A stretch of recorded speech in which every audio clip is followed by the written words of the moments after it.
regarding the published Sandoval County Oil and Gas Ordinance, the San Felipe folks brought up a couple of concerns, including federal tribal water quality standards.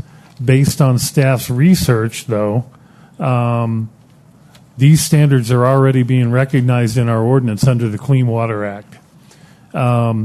They also brought up the concern in regards to air quality issues, and those are regulated by the EPA National Ambient Air Standards, which is also recognized in our ordinance. Tribal leaders also expressed concern on drilling under their land, and staff advised that OCD regulates this type of action through the applicant and under what's known as the Surface Owners Protection Act, which is part of our ordinance. The tribal leaders also mentioned that there was no reference to what's known as NAGPRA, or the Native American Graves Protection Repatriation Act, and staff determined that this is already regulated through the federal government and therefore not needed in our ordinance. Finally, in regards to the current oil and gas ordinance, county officials asked the tribal leaders to respect our interest in what has been a 2-year process to enact this ordinance on October the 19th, and they agreed. Director Springfield further explained that Sandoval County Comprehensive Zoning Ordinance as well as the Sandoval County Oil and Gas Ordinance are living documents, just as I mentioned a few minutes ago, and so future commissions might edit any ordinance that the county currently has.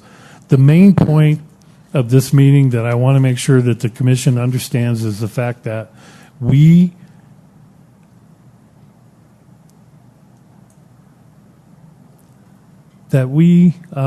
appealed to the tribal leaders' respect for the amount of work and the body of work that's been put into the oil and gas ordinance here at Sandoval County, and to respect the fact that we are ready to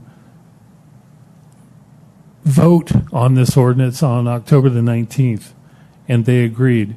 Now, at the November the 6th meeting, when Commissioner Eichwald and I go back, we'll discuss all of that was discussed yesterday and maybe more going forward. But just so you know, when we went and met with them, they had concerns other than just the oil and gas ordinance that they wanted to discuss with us, and I think it was a very good meeting. And we'll have subsequent meetings with them. And I would also urge my fellow commissioners to consider attending the Southern Pueblo Conference whenever it is it's going to be scheduled. And we'll let you know about that as soon as we get that schedule nailed down with them.